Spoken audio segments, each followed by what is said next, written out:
Olá, pessoal, sejam muito bem-vindos ao nosso Safe Talk, um programa quinzenal que tem como propósito debater sobre nuvem, transformação digital, futuro da educação e, claro, falar sobre a Safe Tech e como ela pode apoiar as instituições nessa virada de chave. Eu sou a Ana Clericuzzi e faço parte do time Edu da Safe Tech. Hoje nós temos a honra de receber a nossa querida parceira Fernanda Mikuski, que atua na Gerência de Educação Profissional do Senai, para debater sobre como as ferramentas do Google Workspace for Education auxiliam no dia a dia dos docentes e como foi poder contar com as capacitações desenvolvidas pela SafeTech. E aí, Fernanda, eu queria saber um pouquinho de quem é você, conta aí pra gente quem é você e como é o dia a dia do seu trabalho. Oi, Ana, muito feliz, né, pelo convite aí da SafeTech, nossa parceira, há quase um ano aqui no Senai. Eu trabalho na Gerência de Educação Profissional do Senai, né, ligada aí à FIEB.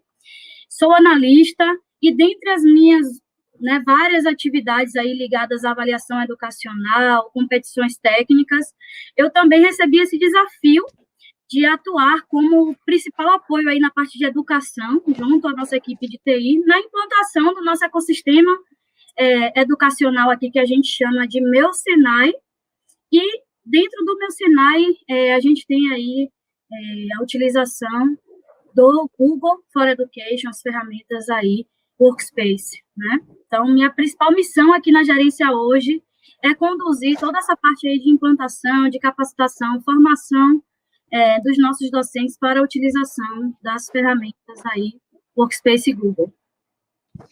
Maravilha, Fernanda. E me conta um pouquinho, vocês passaram por essa trajetória de transformação digital e conseguiram se manter ativos, inclusive durante a pandemia, que foi algo extraordinário, porque vocês já vinham construindo isso, né? Está no DNA de vocês.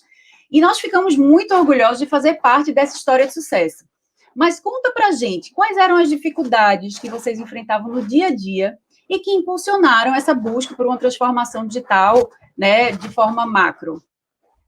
É isso, Ana, como você bem trouxe aí, essa transformação digital faz parte do nosso DNA, e a gente já vinha fazendo um trabalho constante com os nossos docentes, com nossa equipe de educação, voltado aí para a utilização e aperfeiçoamento e utilização de metodologias ativas, ferramentas que pudessem trazer uma melhoria ali na relação aluno-docente na sala de aula, para que a gente conseguisse acompanhar nossa geração de alunos, né, que está, né, anos aí à frente, e a gente a gente tem uma característica de formação profissional, de docentes muito experientes, né, docentes que já atuam na área há muito tempo, e a gente vem nessa busca de transformação digital desse nosso corpo docente, né, que é uma mão de obra muito específica, e que também tem muita vontade de fazer diferente, de levar novidade para a sala de aula.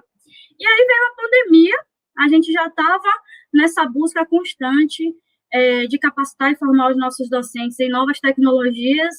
A gente tinha um planejamento de implantar o nosso ecossistema educacional, como eu falei, que é o Meu Senai, que embarca não só o ecossistema Google aí, mas outros sistemas, outras plataformas do Senai, unido à inteligência artificial, que também já é um passo à frente que o Senai vinha dando.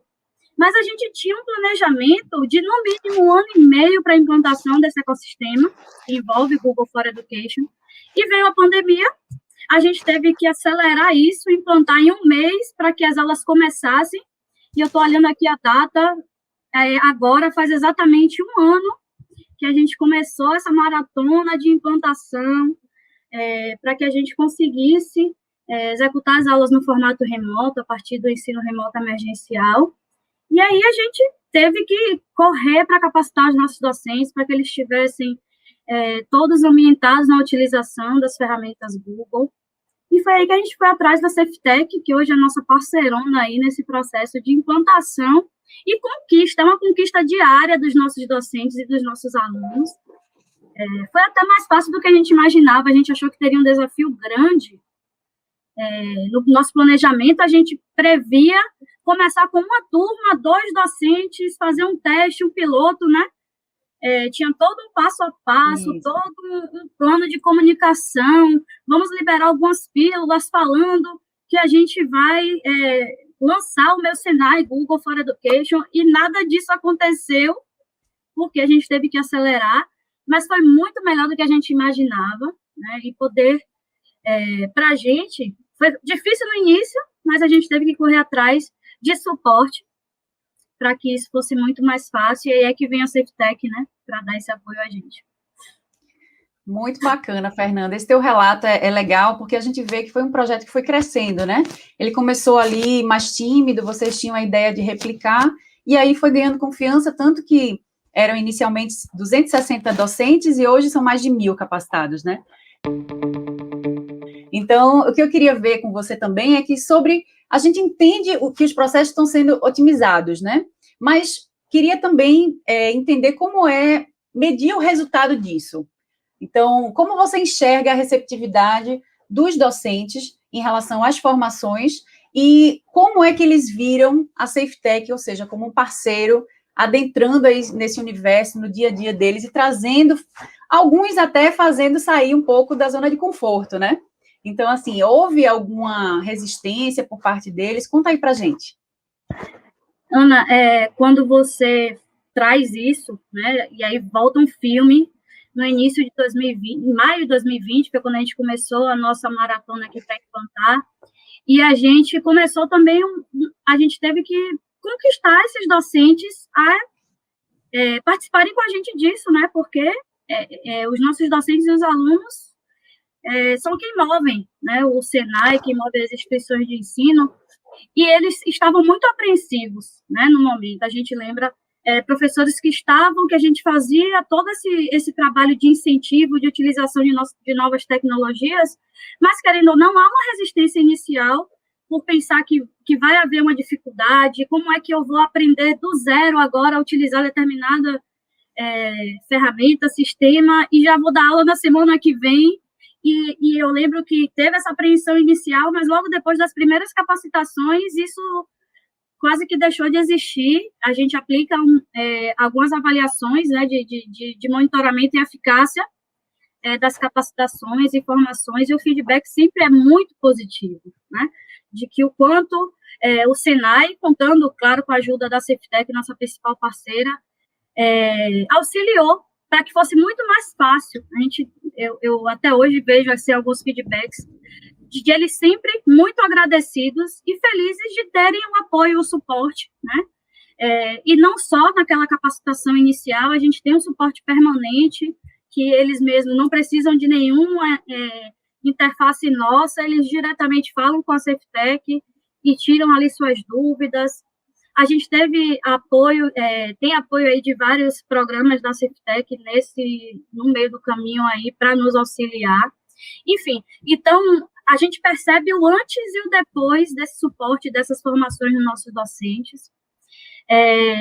Eu lembro, Ana, que a gente até, quando a gente estava fechando como a SafeTech ia atender a gente, Senai Bahia, a gente formatou um modelo de atendimento e acabou sendo completamente diferente, porque a gente só percebeu a necessidade no meio do caminho. Você traz que a gente capacitou aí 260 docentes, que era o nosso quadro inicial, e a gente foi ampliando o volume de turmas ofertadas, de modalidades de curso, e a gente pediu socorro, SafeTech, por favor, vamos rever aqui o nosso planejamento e ofertar mais turmas para que a gente convidasse outros professores que já atendem a gente há algum tempo, e isso foi feito. A gente está caminhando para a 10ª turma extra do que a gente tinha previsto, assim, deu para a gente fazer com a carga horária que a gente tinha, e a gente tem feito. Os professores de fora elogiam o Senai por ter essa iniciativa, ou seja, eu não estou simplesmente contratando um docente que já entenda da ferramenta para dar aula, eu estou convidando aquele professor que é bom tecnicamente, que tem o know-how, que tem a expertise, e eu estou podendo formar esse docente para ele me atender, né? E esse retorno é muito positivo.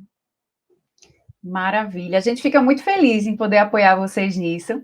E eu queria saber como foi esse impacto para os alunos, né? Porque teve aquela parada no início da pandemia, você falou ali em torno de maio, né? Que vocês colocaram o projeto realmente para tocar mesmo, de fato, que houve aquela capacitação prévia com os professores. E aí, como foi esse impacto? Ou seja, os alunos, obviamente, são nativos digital, a sua maioria, né? Então, para eles foi muito mais fácil. Mas hoje, um projeto já praticamente consolidado, como é que é para os alunos das instituições, né, que vocês atendem? Ana, foi bem desafiador. Apesar de a gente entender e saber que os alunos eles são nativos digitais, que eles estão, né, muito, né, eles estão antenados em tudo, em todas as mudanças. Só que no início a gente teve dificuldade, sim, principalmente para como dizer aquele aluno que tinha aula todos os dias de forma presencial, que as aulas iam passar a ser no formato remoto.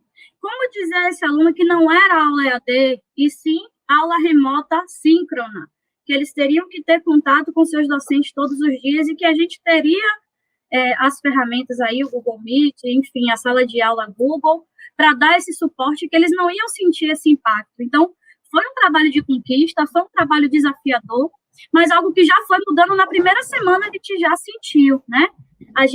Eu lembro que a gente fez um vídeo da primeira semana de aula e os professores mandavam para a gente prints dos chats e que os alunos, nossa, eu não sabia que a aula remota seria assim. Então, houve esse susto inicial dos alunos, a gente fez lives em todos os turnos de aula para informar como seria, quais as ferramentas que dariam suporte, para que a gente diminuísse a distância inevitável que ia haver, mas na primeira semana a gente já conseguiu perceber que eles não eram o que eu imaginava, que os alunos eles vinham na mente de que era a EAD.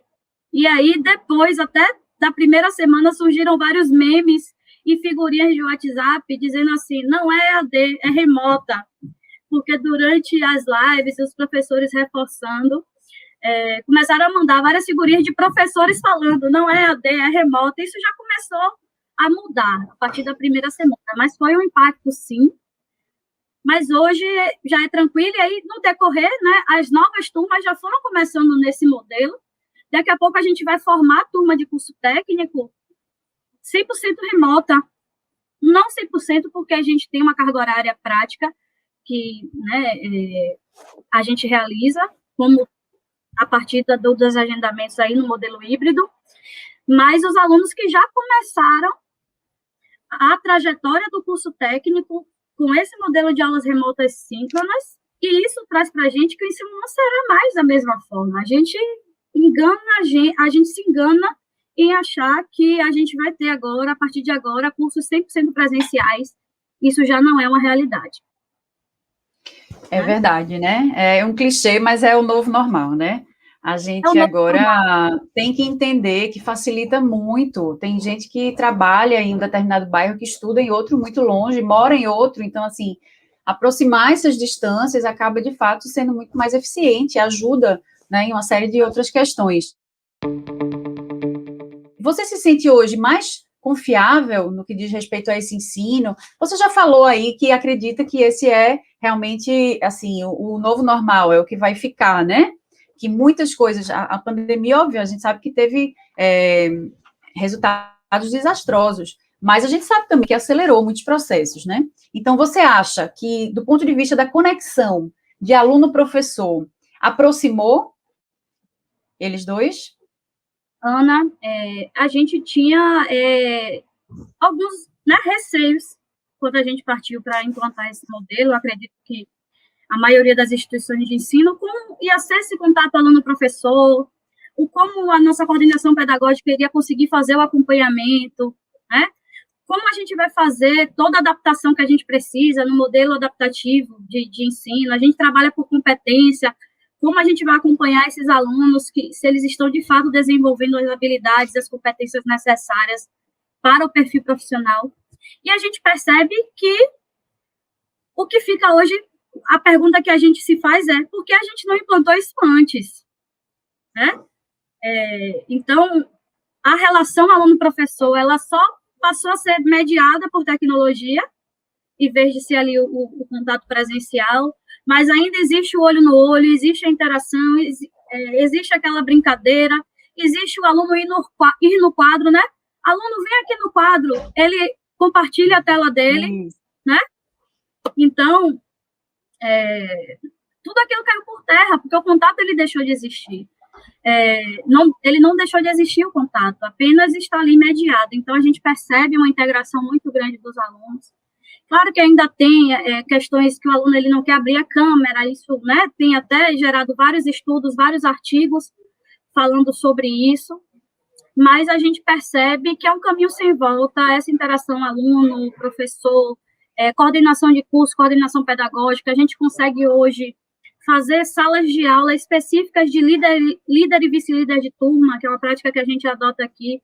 E aí a coordenação pedagógica descobriu, sem a gente dar nem orientação de que era um padrão da instituição. Eles, não, vou reunir aqui, vou abrir uma turma para reunir meus alunos aqui, representantes de turma. Os próprios docentes de determinada área técnica se uniram para fazer grupos de comunidade de prática, né? Esse formato aproximou, a gente tem hoje 23 unidades no Senai Bahia, e os docentes todos se aproximaram, coisa que antes era mais difícil de fazer. Hoje as aulas elas são muito mais enriquecidas, porque eu tenho um docente participando de uma aula do outro professor, e aí os alunos tiveram essa oportunidade de conhecer professores de regiões diferentes aqui da Bahia, alunos de Alagoinhas estudando com alunos de Camaçari, de Ilhéus, de Vitória da Conquista.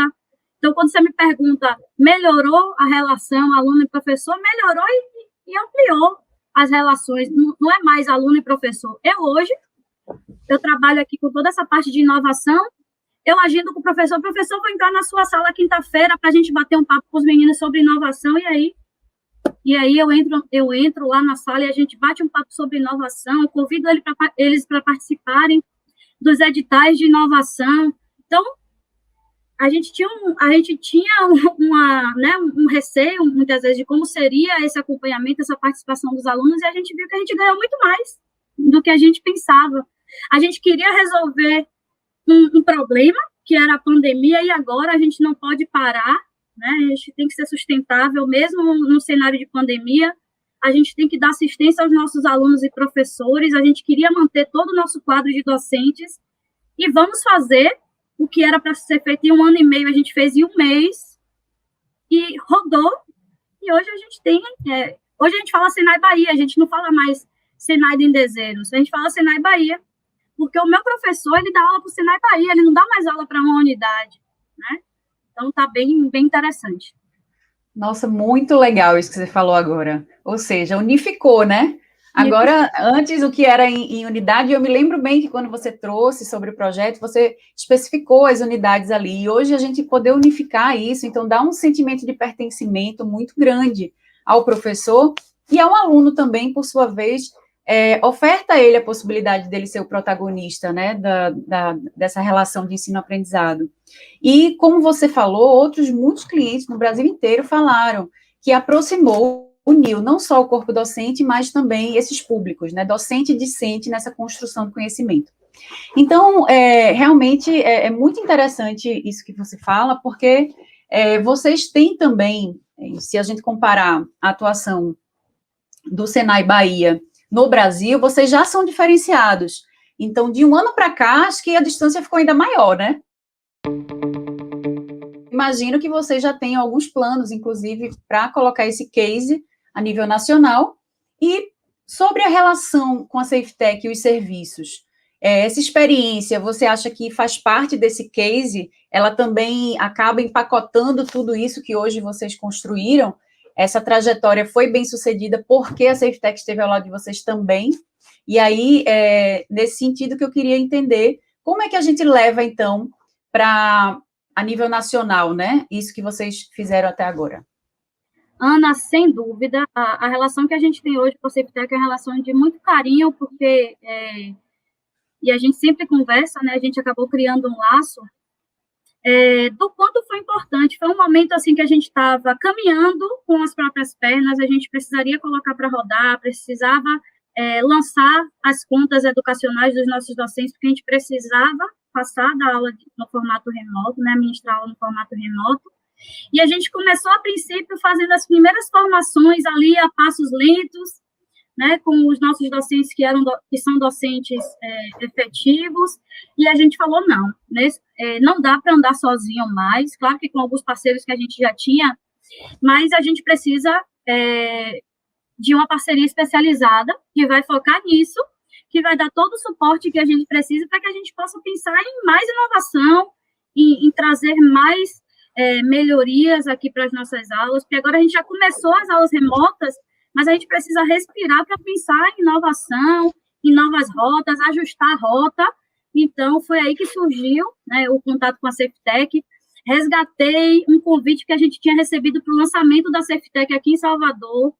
Eu falei, não, e eu já tinha o contato de Ana, aí, nossa parceira Safetec, de muito antes, né, ela tinha entrado em contato com a gente, os inscritos, e eu falei, não, eu vou resgatar aqui o contato com a Ana, e mandei mensagem para ela, e automaticamente falei da nossa necessidade. A Safetec tinha já uma proposta específica, padrão, digamos assim, né, de atendimento. A gente falou, não, Ana, o nosso atendimento precisa ser customizado, porque a gente tem essa necessidade, isso acabou acontecendo.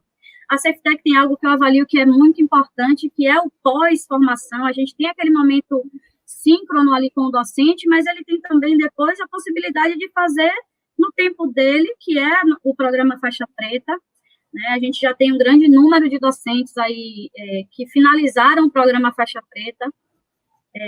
A gente já está começando agora a fazer as maratonas de certificação. A gente já tem uma quantidade de docentes certificados que eles acabaram fazendo, se empolgando e fazendo por conta própria, e a gente está oferecendo aí as primeiras turmas para certificação. Então, o Faixa Preta, que é o pós-encontro síncrono que a gente teve com esses docentes, tem ajudado muito, né? Eles fazem de forma autoinstrucional, no momento deles, se empolgam porque tem a questão da gamificação, o avanço de faixa. No início, a gente até gerou uma competição, quem terminar primeiro vai ganhar um brinde, e aí eles ficavam nos grupos de WhatsApp, competindo quem estava em qual faixa. Foi bem legal isso no início. Fora o que eu trouxe já no início da minha fala aqui, de a gente customizar e poder oferecer várias turmas de formação. A gente está caminhando para a 10ª, e até metade do ano aí a gente vai fazer mais umas 4 turmas que foram surgindo pela necessidade de a gente formar mais docentes, porque o modelo deu tão certo que a gente está abrindo cada vez mais turmas e ampliando as modalidades atendidas. A gente começou com 260 docentes e hoje a gente tem 1.200 docentes com contas geradas e ativas. Isso em menos de um ano, né? Porque a gente ainda vai completar um ano de implantação. Então, eu considero, Ana, que essa parceria para a gente é muito importante e não para por aqui. Oh, maravilha, muito gratificante, Fernanda. Realmente está no nosso propósito, fazer com que o cliente vivencie experiências incríveis ao nosso lado, e a gente fica maravilhado com esse teu feedback. Também tem uma questão importante do que você falou, que é o engajamento, né? É importante que haja um engajamento do professor, de todo o time ali que dá suporte, também o engajamento do aluno, para que a coisa aconteça, né? E eu acho que vocês estão muito de parabéns com tudo isso. A gente é só uma pontinha ali, né, que impulsiona e que ajuda isso a acontecer, mas vocês, sem dúvida, são realmente os atores principais. E eu queria que você dissesse assim, fizesse uma conclusão breve sobre tudo isso que a gente conversou, e eu espero que a gente permaneça parceiro aí, nessa parceria estratégica por muito tempo. A conclusão é que transformação digital é um caminho sem volta. Esse modelo ele veio para ficar, e as ferramentas Google for Education, né, se torna cada vez mais indispensável. As instituições que ainda não aderiram estão ficando para trás. Quem não se adequou a essa necessidade aí, a esse momento, precisa correr atrás. E o quanto essa parceria para a gente é importante, viu, Ana? Eu lembro sempre com muito carinho da Safetec, já fiz várias indicações da Safetec para outras instituições. A gente tem também aqui o ensino superior, já indiquei para o ensino superior, porque a gente precisa desse suporte, e contar com vocês que são especializados aí deixa a gente muito mais tranquilo, né, e livre para pensar em novas tecnologias, pensar em sempre trazer um conforto maior aqui para os nossos alunos e nossos docentes. Então, a conclusão é essa, né? Viva a transformação digital. Eu sou muito ligada aí nas tecnologias e falo disso com muita paixão. E para a gente é um motivo de muito orgulho ter conseguido colocar para rodar, e hoje é um case de sucesso, né, no Brasil. A gente é sempre muito bem avaliado pela coordenação nacional, e a SafeTech faz parte disso com a gente. Muito bom, Fernanda. Eu preciso lhe agradecer duplamente, porque você, inclusive, está de férias hoje, né? E você aceitou nosso convite aí no seu último dia de lazer aí de férias. Então, muito obrigada. Pessoal, esse foi mais um programa de uma série de bate-papos interessantes. E o Safe Talk contou, né, mais uma vez, com a presença ilustríssima da nossa Fernanda Mikuski, representando a Gerência de Educação Profissional do Senai. Agradecemos mais uma vez a presença e até a próxima. Obrigada. Tchau, tchau.